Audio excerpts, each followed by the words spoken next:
Kenapa saya sampai satu titik hakul yakin Ba'alawi bukan turunan Nabi. Ini ceritanya panjang. Ketika saya berusia 20 tahun, waktu itu saya masih menjadi remaja masjid ya. Ada satu tabligh ceramah agama di Masjid Ar-Rahmah di Tebet Timur, Jakarta Selatan. Nanti kalau siapa yang ke Jakarta, cari Tebet Timur. Di situ ada Masjid Ar-Rahmah. Masjid lama, masjid tua. Itu tempat saya nongkrong-nongkrong dulu masih remaja di situ. Nah, ketika ada sebuah ceramah agama di sana, adalah seorang habib tabligh dan saya mewakili pemuda masjid waktu itu. Tabligh ini, habib ini bilang begini, "Hei, kalau ada seorang habib, anak habib, dia mabuk-mabukan, dia berzina, dia berjudi, dia mencuri, jangan kata apa-apa." Ini orang Betawi nih habibnya nih. Ojo muni apa-apa. Menengke ae, biarkan saja. Itu dia cucu Rasulullah. Dia ahlus surga. Jangan dikata apa-apa, ojo muni apa-apa, menengai. Itu saya merasa terganggu dengan statement itu. Waduh, ini kayaknya bertentangan dengan al-Islam. Maka ketika giliran saya naik, saya bicara, "Alafu bib, anak koreksi antum." Setahu saya baca satu firman. Qala ta'ala, "A'udzu billahi minasyaitonir rajim. Bismillahirrahmanirrahim. Ya ayuhan nas, inna khalaqnakum min dzakari wa untha wa ja'alnakum syu'uban wa qabaila lita'arafu. Inna akramakum 'indallahi atqakum." Hai manusia, aku telah menciptakan kalian dari seorang laki dan perempuan. Dari sana aku jadikan kamu berbangsa-bangsa. Dari bangsa-bangsa itu aku jadikan kamu bersuku-suku. Contohnya Indonesia, bangsa Indonesia. Tidak kurang dari 700 suku lebih. Bayangkan, ada Sunda, ada Jawa, Aceh, Padang, Batak, dan banyak lagi yang lainnya. Gimana bang?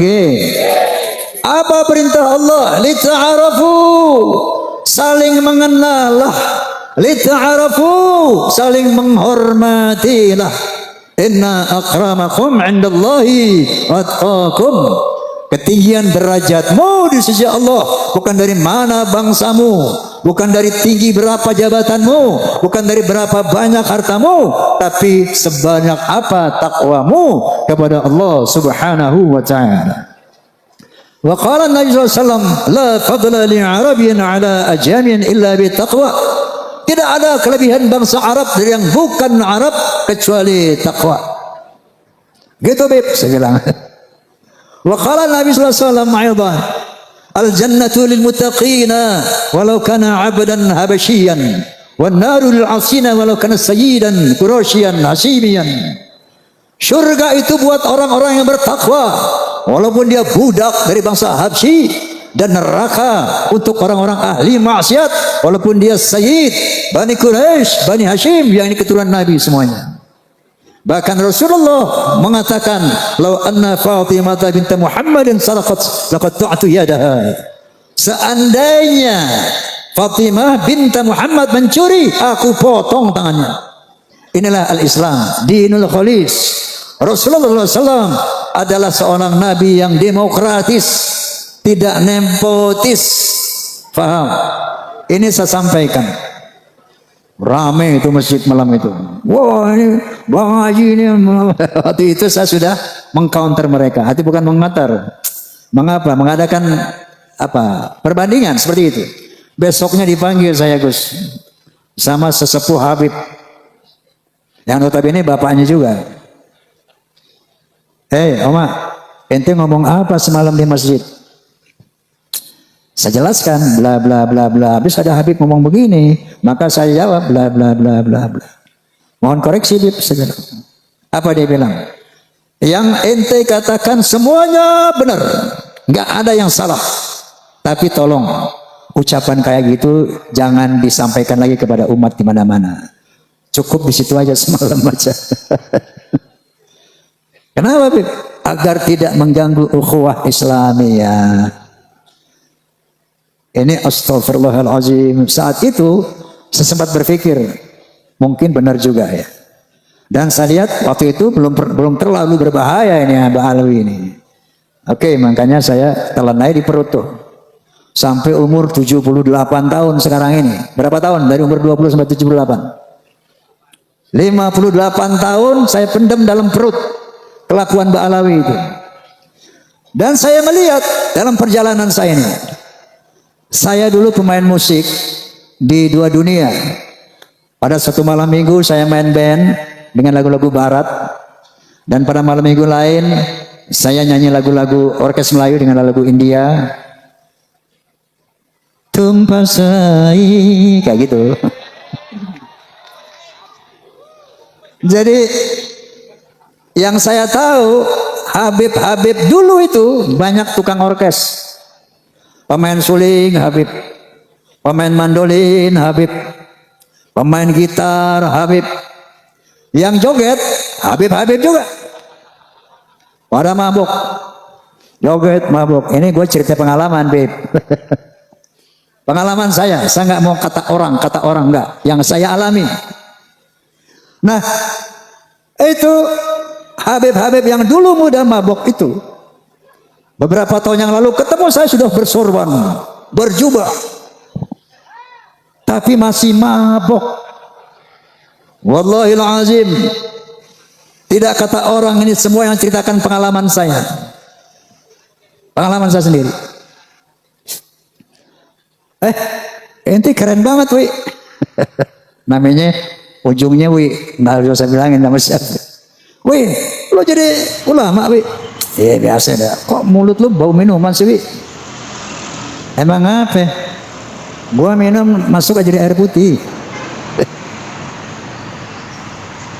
Pengalaman saya dengan Habib ini. Satu saat ini memang teman saya Habib melulu zaman muda itu. Ya. Yeah. Saya main catur dengan seorang anak Habib yang diyakini waliullah. Bapaknya ini Habib nggak perlu saya sebut namanya, tapi populer di kalangan Habib. Habib min jumlatil aulia. Saya nggak sebutkan namanya. Ini saya cerita kisah saya sendiri, saya nggak kata orang lain. Main catur nih, nggak lama azan asar. Allahu Akbar. Saya bilang, Mat, namanya Mamat. Mat, sholat dulu ya azan tuh. Alah, ngapain sholat? Itu sholat bikinan jid gue. Tenang aja lu, nggak ada apa-apa, nggak usah sholat. Itu kelakuan mereka seperti itu.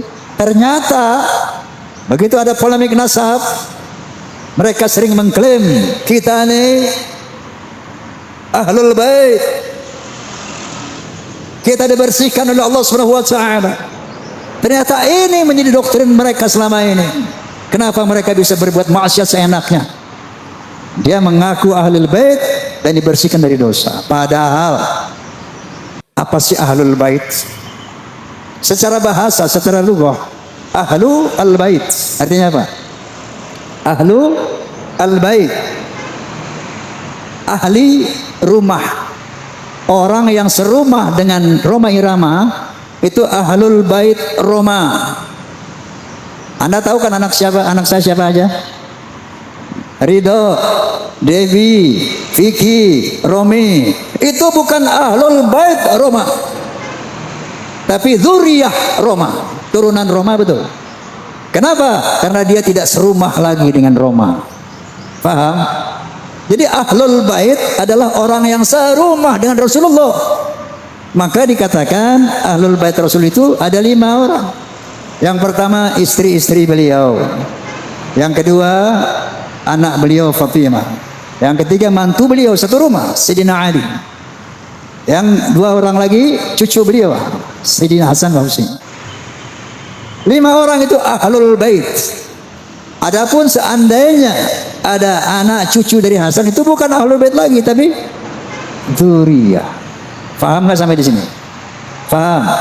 Kata ahlul bait ada 3 kali disebut dalam Al-Qur'anul Karim. Ahlul bait Nabi Musa, ahlul bait Nabi Ibrahim, dan ahlul bait Nabi Muhammad sallallahu alaihi wasallam. Ahlul bait Nabi Ibrahim ketika 3 orang malaikat menyamar sebagai manusia datang ke rumah Nabi Ibrahim alaihissalam, ingin memberikan kabar gembira bahwa Siti Sarah yang sudah berusia tua renta akan dianugerahi seorang putra. Siti Sarah ini nggak percaya, ketawa aja, dipikir ini manusia biasa yang datang, padahal malaikat. Oh, mana mungkin, saya udah tua mau dikasih anak sama Allah, dia tertawa. Qalu ata'jabina min amrillah rahmatullahi wa barakatuhu alaikum ahlal bait innahu hamidum majid. Malaikat itu berkata, "Hei, apakah kamu ragu tentang perintah Allah yang memberikan rahmat dan barokah kepada kamu ahlul bait? Innahu hamidum majid." Allah itu maha terpuji dan maha mulia. Nah, ahlul bait Nabi Ibrahim saat itu siapa? 1 Ismail, yang kedua Siti Hajar, yang ketiga Sarah. 3 orang ini ahlul bait. Ketika punya anak namanya Ishak, setelah diberi anak, maka ahlul bait Nabi Ibrahim 4 orang. Nabi Ishak punya anak Nabi Yakub. Nabi Yakub punya anak 12. Ini bukan ahlul bait Nabi Ibrahim. Nabi Yakub dan 12 putranya itu adalah zuriyah Nabi Ibrahim, itrah Nabi Ibrahim, alu Ibrahim, bukan ahlul bait Ibrahim. Faham? Nah, kalau Ba'alawi gini hari yang udah sering ngaku-ngaku ahlul bait, lucu atau kocak? Ini memanipulasi Al-Quran. Makanya mereka berbuat sewenang-wenang, karena di sana ada kalimat inama yuridullahu liyudhhiba ankum rijsa ahlal bait wal tahhirakum tatahira. Sesungguhnya Allah akan membersihkan dosa-dosamu dan akan mensucikan kamu sesuci-sucinya wahai ahlul bait. Ini dia pegang, ini didoktrinkan kepada turunannya sehingga mereka merasa bebas melakukan kejahatan apapun, karena mereka akan dibersihkan dari dosa dan akan disucikan sesuci-sucinya. Padahal kalau kalian baca Al-Ahzab 28 sampai 33, jelas sekali bahwa ada satu kalimat, ya nisa'an nabi manjan min kunna bi fasitin sayiatin yudha'af la adabu du'afain. Istri Nabi, kalau ada di antara kamu yang berbuat dosa yang nyata, azabmu 2 kali lipat. Ahlul bait itu. Walaupun kalau berbuat baik pahalanya 2 kali lipat, tapi berbuat dosa kata Allah dia fine 2 kali lipat. Lalu Allah mengatakan kepada istri-istri Nabi yang notabene ahlul bait, apa kata Allah? Wa qarna fi buyutikunna wa la tabarrujna tabarrujal jahiliyatil ula wa aqimna shalah wa atina zakah wa ati'na Allah wa rasulah. Jangan kalian keluar rumah wahai istri-istri Nabi ahlul bait. Yang kedua, wala tabarrujna tabarrujal jahiliyatil ula, jangan berkelakuan seperti orang-orang jahiliyah. Tegakkan salat, bayar zakat, taati Allah dan Rasul, baru innama yuridullahu yudhiba ankum rijsa ahlal bait, baru aku bersihkan kamu dari dosamu dan aku bersihkan kamu sesuci-sucinya. Faham? Dipelintir ayat ini sehingga dia mengaku sebagai ahlul bait dan dia bebas berbuat kemungkaran apapun, sampai berani menzinahi istri orang. Ada di Malangnya begitu? Sekali lagi saya nggak mau kata orang, yang saya tahu ada. Kenapa? Dia berpegang kepada ayat ini. Na'udzubillahi min dzalik. Seperti Kiai Abbas bilang tadi, kenapa saya mengatakan hakul yakin? Ba'alawi bukan zuriyah Nabi. Begitu saya lihat tesis Kiai Imad, waktu itu saya masih netral, artinya saya pengen tahu kebenarannya. Saya tunggu antitesis, makanya saya undang dari Ba'alawi, Ketua Rabitul Alawiyah. Siapa itu? Taufik As-Segaf, enggak datang. Saya undang Lutfi bin Yahya Pekalongan, juga enggak datang. Bahkan saya undang sahabat saya Ustadz Rizik Syihab, juga enggak datang. Nah, akhirnya mereka tidak pernah berhasil sampai saat ini membuat antitesis. Itu sementara kupasan Ki Imaduddin Utsman luar biasa. Dia seorang mujadid dunia Islam sedunia. Karena sampai saat ini tidak ada para nasabah ya, internasional yang bisa mengcounter, mengantitesis Kiai Imaduddin. Subhanallah. Doakan beliau agar panjang umur. Ini perintah Allah Subhanahu wa taala kepada beliau. Hidayah Allah kepada beliau. Dari sana saya undang Doktor siapa ahli biologi? Bukan, Doktor Sugeng Sugiharto. Di podcast saya dia bilang dengan kemampuan dia, ilmu dia, dia mengatakan, Bang Haji, Mbak Alawi ini mustahil keturunan Nabi. Mustahil. Dari DNA-nya, kalau Rasulullah DNA-nya itu J1, Mbak Alawi ini haplogrupnya G, Bang Haji. Mustahil turunan Nabi, jangankan turunan Nabi, Arab saja bukan. Najwa Shihab tahu, seorang presenter terkemuka. Sudah tes DNA, hasilnya apa? Arabnya cuma 3%. Yang sekian puluh persen itu India, Kaukasus. Jangankan turunan Nabi, Arab saja bukan. Saya baca lagi itu, kalau sekarang nanti pulang klik HP-nya, apa itu? Family Tree genetika.com. Family Tree genetika. Klik, keluar tuh 183 Mbak Alawi yang di Yaman dan di Indonesia, haplogrupnya G. Bisa dibaca oleh dunia internasional. Lalu saya undang lagi Profesor Menahem Ali. Dia ahli filologi. Menyatakan bahwa yang namanya Hazar Maut itu asalnya dari nama seorang Yahudi yang hijrah ke sana bernama Hazar Mawet. Hazar Mawet akhirnya menjadi nama Hadramaut. Nah, mereka itu bukan turunan Nabi Ismail. Jadi bukan bangsa Arab. Mustahil secara filologi Ba'alawi keturunan Nabi. Nah, dengan rangkuman 3 disiplin ilmu inilah, maka saya menyatakan di podcast saya, Bismillahirrahmanirrahim, asyhadu an la ilaha illallah wa asyhadu anna Muhammadar Rasulullah haqqul yaqin. Ba'alawi bukan turunan Nabi. Rasulullah Muhammad. Nah, lalu beliau membentuk PWI. Wallahil azim, kita umat Islam wajib mendukung. Wajib mendukung. Kenapa? Gerakan mereka untuk menguasai Indonesia ini terstruktur, masif, sistemik. Dengan pembuatan kuburan-kuburan palsu. Tujuannya itu apa? Untuk memberi kesan kepada bangsa Indonesia 10, 20, 50, 100 tahun yang lalu. Tuh lihat, bahwa Indonesia ini adalah milik Aulia Tarim. Lihat leluhur-leluhur kita ini, makam-makamnya di mana-mana. Yang kedua, mereka memalsukan atau mengklaim bahwa Wali Songo Ba'alawi, pahlawan-pahlawan Indonesia Ba'alawi, Diponegoro Habib, Imam Bonjol Habib, Tengku Umar Habib, semuanya diklaim Habib. Sampai-sampai Roma Irama mau dihabibkan juga. Lagi-lagi saya nggak kata orang. Satu Habib datang kepada saya, telepon. Ini Habib ini sahabat saya. Bang Haji, ente tuh Habib. Nah terus, aneh tahu ente Habib ini. Ayo ke Rabito. Ente mesti bikin sertifikat. Ente mesti sertifikat ente Habib ini. Ayo aneh anterin, kapan mau ke Rabito? Makanya Jenderal Sudirman aja dihabibin. Pokoknya di sini kalau ada orang punya nama, yang kaya punya nama, dia bisa dihabibin, hati-hati.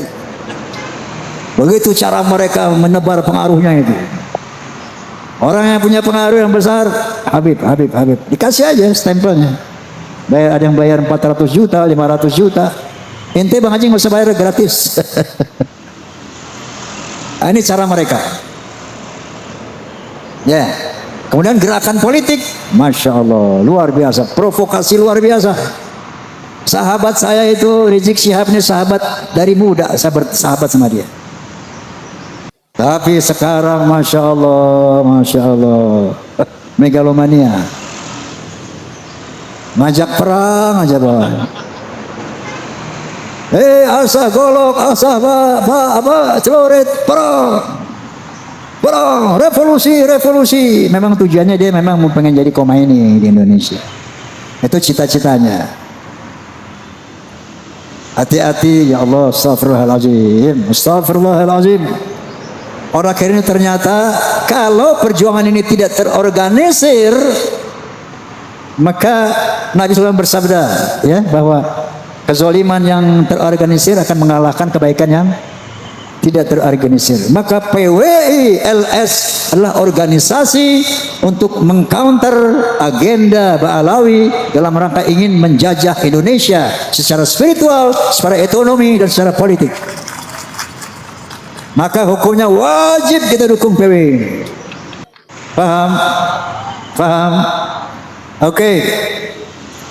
Ini udah malam ya.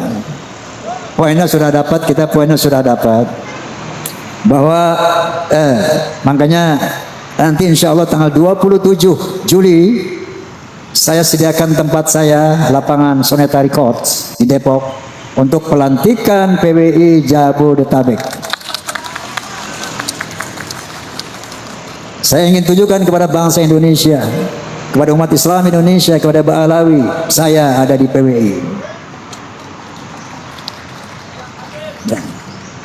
Karena PWI lah satu-satunya organisasi yang punya komitmen untuk menjaga akidah umat Islam, untuk menjaga kemuliaan Rasulullah Sallallahu Alaihi Wasallam daripada pengotoran turunan-turunan palsu ini.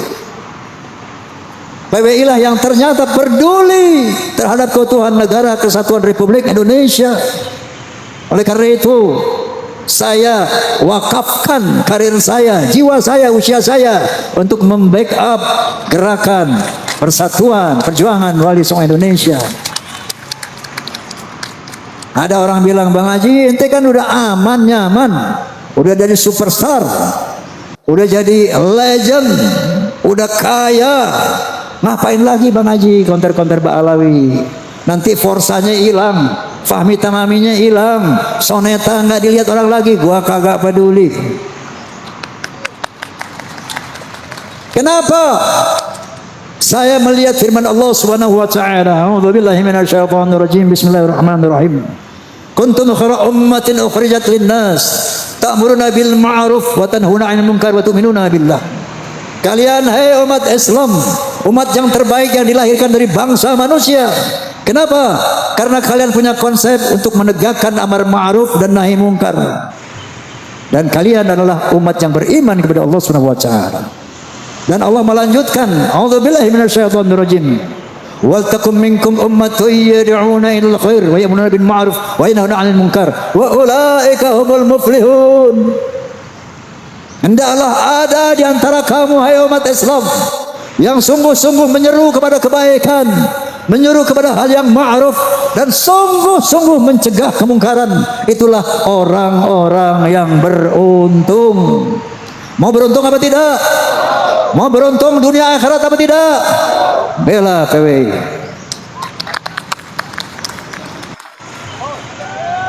Allahu Akbar. Forsa, Fahmi Tamami, Pamdi, semua PWI harus terintegrasi solid, membela umat, menjaga Islam, menjaga marwah Rasulullah SAW, dan menjaga negara kesatuan Republik Indonesia. Oke, saya akan tutup dengan lirik, sebuah lirik yang terinspirasi dari sabda Nabi SAW. Apa kata Nabi SAW? Innama bu'itsu liutammima makarimal akhlaq. Sesungguhnya aku dibangkitkan untuk membangun akhlak yang mulia. Karena itu apa yang saya utarakan diikuti ya. Oke? Hayya hayya hayya hayya. Hayya hayya hayya hayya hayya. Hayya hayya hayya hayya. Dalam berbicara harus memakai akhlak, di dalam berbusana harus memakai akhlak, dalam rumah tangga harus memakai akhlak, di dalam bernegara harus memakai akhlak, Manusia mulia hanyalah dengan akhlak. Manusia kan hina kalau tidak berakhlak. Harta dan jabatan tak menjadi ukuran. Gini bang gini.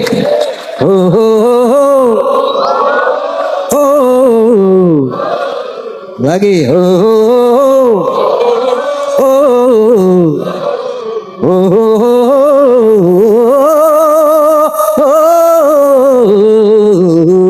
Coba.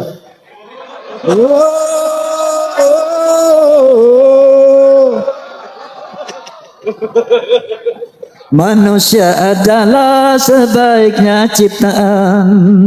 Akhlak membedakan manusia dan hewan. Karena hewan tidak punya keimanan dan tak punya pemikiran. Hidup bebas tidak terikat oleh hukum dan juga peraturan. Dararam daram daram dam, dararam daram dararam, dararam daram dararam, dararam daram dararam. Wallahul muwaffiq ila aqwamit thoriq. Assalamualaikum warahmatullahi wabarakatuh.